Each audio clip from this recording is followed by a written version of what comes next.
You're listening to the Talking TUF podcast, creating tough minds for fitness, nutrition, and business. With your hosts, Rob Foster and Josh Phelps. So in today's episode, we are going to be covering 7 days without tracking after 1,000 days of tracking. Ooh, that's got to be tough. The change up in training. So same but different. What have we been doing with our training just to keep things interesting? And also pillows. We're talking pillows. So cranked up neck, pillow talk, about how we're, what difference it might make in getting the right pillow. Gym fails. Well, actually, this isn't so much a gym fail as a podcast fail, so I'm going to bring those in as well because they often happen. And sometimes, strangely enough, I actually blank every now and again. It literally just happened a second ago.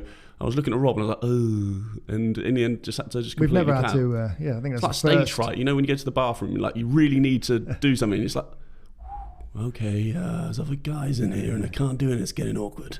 So that's a little bit of a toilet it's a fail in the gym, but it's in the gym. Anyway, it's a podcast variety. So let's talk about it. How's it been? 7 days without tracking after 1,000 days. Listening to this and hasn't heard the last episode or watched it, I did 1,000 days tracking on MyFitnessPal. So food intake. Yep, it's boring as it sounds. Yep, tracked on Christmas Day. I mean, listen to the episode. I went through it in detail. I'm not going to bore anyone else with that. But how does it feel, sort of cutting the strings, such with it's like it was tough. Your kid's little security blanket, right? So then it's a habit. So it's a habit I had to break. It's a habit that feels like you've just kind of been chucked in the deep end. You're like, I know what to do. I know how much I'm eating, and I know exactly what I was doing. But then it's not to the point where it's a complete free for all. I'm like, yes, I'm free. I can eat whatever I want. I can binge. But what it has sort of what I've found over the last 7 days is I've undereaten, which for my goals, okay, I'm going to be eating probably maybe more calories than most people. But I found that I've actually sometimes just not stuck to a structure of meals. I got to 12 o'clock the other day and I was like, better have my breakfast now. Whereas I would have eaten it much earlier in the day. Now, in terms of weight loss, fat loss perspective, perhaps that's a good thing. Delaying breakfast, we've talked about that before. But for me, I felt like there was no real priority on when I was going to eat, what I was eating. And I'd likely just then get to the end of the day. I'm like, I'm pretty hungry. And then we've also found, so you yourself as well, you're like a cereal, not cereal as in the food, but as well, but a cereal sort of undereater. Yeah. You constantly probably undereat for what you do, activity levels and things. And I've found maybe it's that's causing little niggles coming out, shoulder, muscle pulls, tiredness potentially, or cramps. Yeah, I was going to say something that I struggle with a lot, and we've looked into different things, and I'm trying some different stuff out, making sure I'm getting certain nutrients and different things, that minerals and stuff that maybe I was. And maybe I am deficient in. I've never had a blood test done it, but I cramp a lot. I don't know, I'm a cramper. I mean, I cramp in all sorts of weird places, and it's odd. It's odd looking. It's not comfortable. It can actually slow down training, so it does have a long-term effect. But you said it to me several times. Maybe I need to get the calories in, and maybe that sort of. But I think you probably actually, to be fair, you do get the calories in. You've said that before. You just not openly admit. Yeah, there's it's probably less good calories and more. Yeah, I mean, it's odd. Well, it's not odd. I know exactly what I'm doing. In terms of, and that makes me laugh. Me even hearing me say that, I know exactly what to do, but I don't do it. Well, you don't know what to do. So yeah, you don't know what you're doing if you're not doing it, and if you're not doing it, then. But the things I don't moan about it, put it that way. So I guess I'm kind of happy doing the wrong thing, which so I can put my foot on the gas when I need to. But when it starts to affect your training and doing things, then you need to pull your finger out. I guess if you want a result. For me, as I say, right now it's about de-stressing, about keeping things simple. Do you feel more stress or less stress now you're not tracking? Be honest. Or is there no difference in stress? It was such an autonomous habit that it was actually less stress. It's weird just not having going to the phone, just putting bits in to the app. It's it's less stress. It's more stressful for someone learning how to do it because you're panicking that you're doing it right. You're having to always think about it. You're stressing that you've missed something. I kind of know that I'm going to sometimes. I've said in the episode before as well. I've really undereaten across the day and then had to bump up the calories at the end of the day and sort of plow in loads of calories. So in terms of that, I mean, I felt probably more digestive rest than I would have done if I was trying to get the calories in and I'd messed up the day and backloaded loads of calories at the end of it. But stressful, no. It's it's actually all right. It's just more now. I'm like, am I missing a trick? Am I actually not hitting the calories and things that I want? It's making you pose questions, and straight away for me, if it's not something that's a stressor, then why not just carry on doing it? Like for me right now, you've done 7 days without it. If you're not feeling any more freedom or more relaxed or whatever, and the other thing wasn't a stressor, then for me, if tracking isn't a stressor and doesn't bring other emotions along with it, then I'd probably go back to doing it personally. I mean, here's where it did work well, and that's when, say it was like a family event or a social situation, and there was a lot of junky foods or potential opportunities to eat really bad stuff. I'd probably be a bit more restrictive on that, because I'd be honest, and I'd maybe scan the packet, or say there's a pizza in there, like I definitely had half of that, so I'm going to put that in, and it gives you an idea, and you're like, okay, actually I could have easily probably gone for the whole pizza, the cake, this, that, and the other. And I'm like, actually, I'll stick that, because that's still over. It's still like 800 calories from one bit of food there. This is only halfway through the day. Maybe I better taper off a bit. I'll allow myself to go over some degree, but that could have been disastrous. And then obviously we've seen from members and clients we've worked with over the years, if that kickstarts that habit of next day, who cares? Bang, straight in with it, and then they go off the track, and then don't hit the mic next to you. Then it's very hard to reverse that. Whereas I could have just written off one day and be like, it was all right, it was over, but it's fine. And then that gives you I like data and looking at that and going, actually, that's what I had then. This is what I can do now. Otherwise, you just sort of, we call it just blindfold dartboard, just hoping to hit the bullseye. Yeah, I'm never playing blindfolded darts. I'm not good at darts anyway. Blindfolded. You've got good eyesight anyway. Pretty much 50% vision as it stands. So chuck my other eye out of the way. It might be better. Might actually be better. It might be my thing.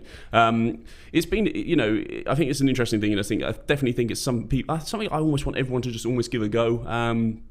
I actually come up with a little bit of a MyFitnessPal game. I think we should chuck that out at some point. When it's coming into winter, we've got a little bit more time indoors, and you may have a little bit more time prepping and things like that. You just, keep it more interesting. It's got to be something that you're enjoying. You've got to be doing, say you enjoy the metrics. I used to enjoy trying to play around with the macros and go, oh God, I've got X amount of protein. Yeah. What am I going to do? What's left in there? It's almost like, what's in the house? Yeah. Open up the cupboard and go, and then not before you scan around, tuna, that's protein, good. Lean, I'll get that. Not a lot of fats. Peanut butter, lots of fats, but enjoyable. How can I work that in? And then you end up eating, tuna and peanut butter. Not ideal. So training, keeping things interesting, talking about food, keeping things interesting, keeping it exciting. So recently, we for the last few years, we're pretty good with training, right? We're consistent. There's something we love doing, we enjoy doing, and the reason we enjoy doing it is because we keep it interesting. And I think that's a big thing for everybody. We've always talked about what's the best thing to get X result, and it always comes back to one thing: is being able to adhere to it long term. And if you don't enjoy something, then just cut the ties with it. Don't try and force yourself doing things. We've said this time and time again. And even doing the things you enjoy, you need to try and maybe switch it up. We love. Possibly, if we would say what was our favourite type of training, it's probably hypertrophy, right? It's doing stuff where we feel that feel the development of muscle growth. We get maybe a pump on, it's not too crazy intensive. Every now and again, we do actually like a blitz out, and we enjoy doing that. But if we would say the high majority of times, it's kind of like a good hard work, but with adequate rest, time to sort of chat, go through stuff, feel the muscular development, get some soreness. But once again, to feel that, you need to change the stimulus. But and same again, if you keep just jumping under the bench or pushing the same squats out, and just we flipped it about a little bit by bringing some more machine bits in previous last few years, and say mesocycles, and just in the last couple of weeks, we've kind of gone, right, let's play around with some stuff. Let's keep the fundamentals there. So we've got, say, 4 to 6 key compound movements, a couple of isolated movements if we want, even going back to a simplicity of a push day, pull day, really put the P in that one, dry lips. squat day, or a leg day as such, 6-day training program, 5 days some weeks, depending on what's going on, but not being too, I suppose, regimented in that respect, but having those fundamentals, those keys we know that work to get it, and then going, right, let's play around with it. Today we added some bands into a flat bench, which we haven't done for a long, long time. That was quite cool, just to feel the difference, and that's I'm sure we're going to feel that. I felt pumped up after like four such sets. A different stimulus, isn't it? Where compared to just gravity pushing the bar down and you resisting against gravity and pushing it back up, you've got those banded tension. Yeah, the elastic. They're only, we use red bands, right? And they're pretty stretchy, but tie that around the It end of the bars twice. It changes and the strength, the curve of the resistance curve on it, and what we're doing. Say the top of that press, you've got maximal tension then, and as you say, but that eccentric phase, it wants to come down quicker. You're having to use, the muscle groups to slow, almost put the brakes on it. So it just changes the dynamic of the movement, and that's cool, and that was fun. Chucking in cuff flies rather than just a regular, standing fly on a cable machine, grabbing it. What can we do? We've done it in the past. It alleviates some of that stress and that tension through the forearms, and actually we can find, even going quite light, you can get a real good squeeze and concentration on certain muscle groups. And these are only small tweaks, because if you've watched followed the TUF Barbell Club Instagram, you'll see quite often similar movements, and actually it can be as simple. Let's talk about the chest stages, because that's what we've just kind of done. 2 or 3 weeks ago, you might have seen us do a flat regular barbell bench, and it might have been repetitions are different or sets. Then you've seen us do some progressive overload bits, or maybe some spices, as we call it. You might have a drop set sort of chucked in there. It might be a 3/4 range on it. So although it's the same movement being a bench press, you've gone from a 3/4 range to full sets to drop sets to banded to removal of bands to max effort. So you can really change up. So even if you're limited by equipment, there's so many variants that you can do, and actually it still gets your body changing. As you say, the stimulus, getting it to act differently. You get a different result from it, different feeling, and that can keep things exciting. So yeah, it's good. Don't get me wrong. If you're constantly jumping from one thing to another for the whole time, is it the optimal way of getting the best out of it? If people listening to this are just going into the gym and winging it every day, then you're trying to almost learn or relearn new movements.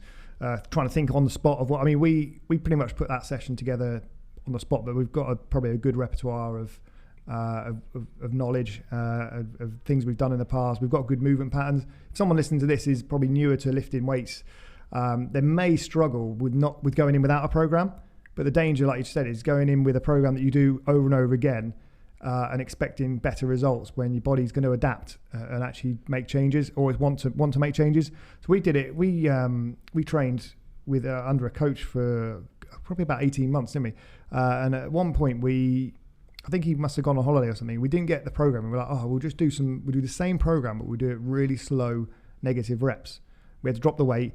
We did that, and we're like, wow. He said, how'd you get on? We're like, we got the worst soreness. If anyone knows about sort of muscular adaptation, then the lowering of a weight, the eccentric phase, is where, and talking about like cross bridges and muscle fibers and things, that's where the most damage is done, right? And then the muscle repairs the damage and gets stronger, builds more fiber, and there's different types of muscle fibers. We won't get into that, but generally, you lower a weight down slowly, you're going to cause more damage basically to the muscle. So that's why we felt sore. Now, on a tangent, soreness and feeling really sore after a workout isn't a great indicator of a good workout. You don't really want to be so sore that you can't train again. But sometimes switching it up, you will feel sore, and actually it's kind of sometimes a nice feeling when you're like, actually, whatever we did. There's nothing better than walking around touching your own chest and be like, oh yeah, that's sore. And people look at you like, what on earth is that? Random one. What is the worst sort of muscle to feel really sore in? What would you say? Oh, crikey, that is a good question. Well, listen, if we're talking about just muscular, if we're talking like nice muscular soreness, or are you talking like, if you cranked up like your back? No, not terrible. To the point where it's strained, but what do you not like feeling? DOM, so delayed onset muscle. Well, your legs, right? It's pretty tough when your legs are absolutely blown out. You know, glutes. When you get a real burn on the glute, I weirdly like that though, because I then start walking around tensing my bum, which is odd. It's an odd thing to do. I know it's odd, but when you squeeze it, you're like, I feel that. That feels good. It's tough. I've had lats get really tight. So I was going to say, I think that's one of my favourite, because it almost feels like a tougher muscle to get muscular soreness. Back's always been one for me that, yes, I used to probably not do half as much as I should. I should probably be doing a 2-to-1 ratio to balance out for sure my back. And when I feel like my back's really worked, like more so upper back than lower back fatigue soreness from like legs or anything like that, but upper back, I'm like, I feel good. If I get a little bit crampy, I'm like, yeah. So but then it's like the opposite, really. Yeah. My back's probably more developed, and but it gets it's like an alien's head. It's like a weird alien's head when you see abs on the lower back. Yeah, it's just odd. But it's the fact that I've actually trained it quite a lot, and it's probably just over the years of carrying weight on my shoulders in the Marines and stuff.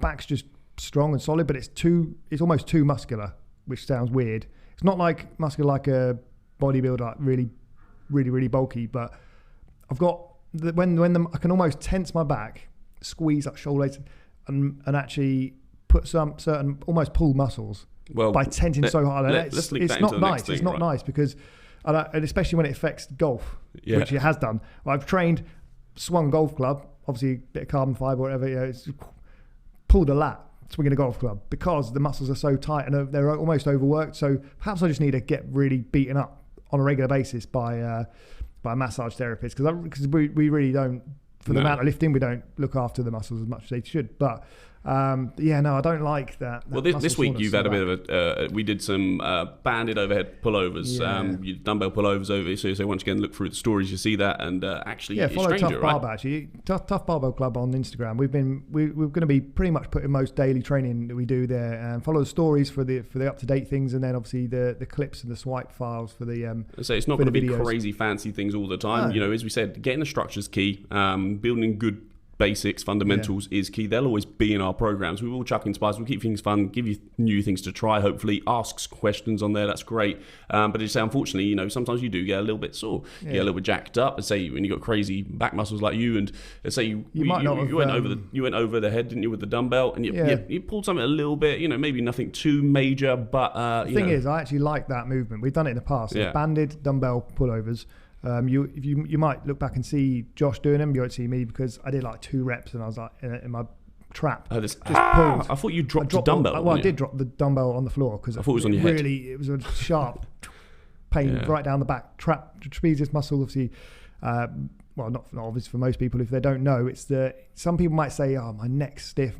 It's actually like mid to upper back. And it's like a V shape almost muscle that goes all the way down the back. It's linked, but if you ever pulled your neck and you put your head forward, it's almost like probably where people find when they get whiplash, it hurts all the way down the back from like mid back all the way up to the base of the neck. That's pretty stiff at the moment today. And I remember when we did it a couple of month or two ago, we were pressing and driving my head back into the bench as I pressed heavy. I could feel something, tweak my neck a bit. Since then, it's going to lead on to the next bit, is sleeping with really bad pillows. I never felt like I recovered. My neck was always stiff and waking up in the morning. And that's sort of, I think, what maybe it was still there and just something was tight the other day and it just sort of went. And it's not nice, really. It's been walking around with a stiff neck. If everyone's had that, it's pretty horrible. You were talking about pillows. I always worry about getting the right pillows and mattress and stuff like that. I actually went for, because I've always gone with like a pancake pillow, Christy calls it, and it's really flat. I used to like sleeping on the front, pancake pillow, tucking my arms under. Now she likes the thick feather pillows, whatever, and it's horrendous. Like my head sinks in, it's not nice. I've gone with it, and it's like, it's not really great because we're probably built differently for sure. And I sleep on the side a lot, and you're definitely built differently, mate. You've probably seen the diagrams where all the bed and the pillow manufacturers are like, this gets your spine in alignment. If you're a side sleeper and you've got a pillow where your neck's up, your head's up onto one side, then your spine is like that, curved. You can't see this obviously on the podcast, but sort of indicating. And then when it goes, sometimes as well, having a pillow under your legs or your hips, because then your hips don't drop down and the base of your spine doesn't then curve while you're asleep. There's all sorts of like mechanics, which makes sense really.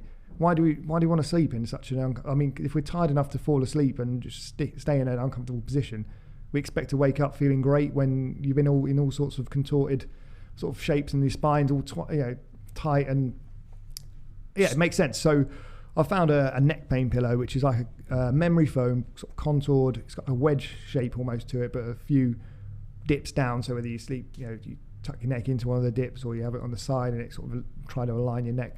Whether that's been helping or not, I don't know, but because I haven't gone back to the really crappy pillows. But the point is, to sleep better, obviously, you need some. You can't. There's not just a one size fits all program. There's not a one size fits all bed. You're trying to get a mattress sorted, but if there's 2 people in the same bed, then chances are you're not going to I mean, it's tough at the moment as well. Let's be honest. Sue is not her regular size. Being, nearly 9 months pregnant, it's not probably the best time to go and get a new bed. Oh, let's fit the mattress to fit this one. Exactly. So, I mean, it's one of those, and you say it's getting things right. And you're talking about sleeping on your arms, but I do that, and I literally wake up completely numb arms, and sometimes, oh my God, my arms don't work, freaking out, like trying to, and you can't physically feel it. And then it's just the weirdest feeling when your hand, like, you're trying to literally, when you're like swinging your arms, like your whole body has to swing to move your arm, and then you touch yourself maybe with your hand. It's like, it's freaky. It's completely, it's such a weird feeling. Today's podcast is a little bit shorter actually, so it might just let us know how that feels, because obviously you might actually find it more digestible on a shorter sort of income on that. It's like TUF in 20 almost. TUF in 20. Where we normally do a 45 minutes. Yeah, I mean, ramble. we're definitely trying different things out, aren't we, with the podcast, and some are going to be shorter, some are going to be longer. Something that also we've covered this week, and I'm just going to sort of finish up on my thought of the day with this, is that actually limiting beliefs is being a big thing that's come up, and something I've been like looking at with clients and people who are starting, and they're sort of, it's often they're coming out with, oh yeah, but I think I'm too late, or I think I've got this, or I don't think I'll be able to do that, I can't do, and it's a lot of I can't, I don't, I won't, and all that, and they're very much limiting beliefs, and it's very hard to communicate from me personally to somebody, me being somebody who is training regularly, who's probably eating well, has done for a long time, and to communicate to someone who maybe sees me as somebody who's never struggled with that, to say that actually it is possible, kind of doesn't really sound that great. So we've put a post out. Well, I put a post out yesterday, and it's been incredible, the results, the feedback from it, just saying, if you were to get a little bit uncomfortable, but it was to really help somebody, and that uncomfortable thing may be sharing a win, sharing something that's positive, and it's not about being braggy. You can, people who are really friends of yours who, want to celebrate you doing well, like they should do, if they care about you, and actually it can really help them. So breaking barriers, seeing somebody do something that you may have not believed was possible, and they do it. They might turn around and inspire them to do something. And we were asking questions yesterday about sharing some of the things and the wins that people have done, who are, everyday people. We are as well, by the way, just maybe live a slightly different lifestyle. But people who are, mothers, fathers, who are looking to have kids, who are just married, who work full time, who don't work at all, all different shapes, sizes, age, genders. Every person had some incredible stories. People from literally being on having breathing apparatus to being able to run 5, 10Ks, half marathons. That's an incredible achievement. People then who may not think that's a great deal, but can now perform a bodyweight squat or a kneeling press up, or can actually get up off the floor comfortably. Now, we look at those things possibly as not huge wins, but they are incredible for a lot of people. Getting out of bed pain-free is incredible, and if that's something you can achieve over a month, 2 months, 3 months, whatever it may be, they're huge wins. It's not always about dropping a stone in 8 weeks or whatever. I mean, yeah, they're great as well, and they have huge health benefits, and that is a lot of people's targets and goals, but there's so many different wins. So my thought of the day is try to basically suppress those limiting beliefs. We can get around those. Think about some of it sounds daft, but almost think about some of the things that you feel like are really holding you back. And when you're just being conscious of, when you say I can't, or I won't, or there's different things, try to just step back and go, right, I've managed to get here and I've achieved some great things. Look at some of the really good, positive things you've done and achieved. Let your mind be positive and say, I will. Talk in a positive way to yourself. I don't think we value the importance and actually the effects it has by the negative comments we have. If you can believe and be positive in situations, you've got so much more opportunity of achieving something and developing yourself and giving yourself the opportunities to even have a go. If you're constantly stopping yourself before you've even given something a try, you'll never achieve it. So talk to yourself in the most positive way possible. You can do probably a lot more than you believe you can do, and you'll only ever be successful if you give yourself the opportunity to be successful. Yeah, perfect. Cool. I think, it helps to follow positive people, obviously online, or surround yourself with positive people in your life. And it can be harsh, but just trying to cut out some of those negative energy draining people, or things you follow or read or on a daily basis is going to make a big impact. So hopefully we're positive, and you follow us, you listen to this, you obviously watch on YouTube, and follow our social medias, because we try to obviously breed some positivity in a world where maybe there's a lot of negatives at the moment. Yeah, good, perfect. So stay positive, people. Talk to yourself in a positive way. As Rob said, follow us on the social media platforms. As I say, we talked about TUF Barbell Club today on Instagram, which is something that we're just kicking back up again a little bit, I guess. Yeah. Daily workouts there. If you follow the stories, we'll post little workout clips as well as we go along with it. We'll start to do some more teachers on there. At the moment, if I'm being honest with you, we're just kind of getting back into the routine of doing it and building a habit up, so you can almost watch us build our habit. Yeah. Cool. Guys, right, we're out on there. Peace. Cheers. Bye-bye.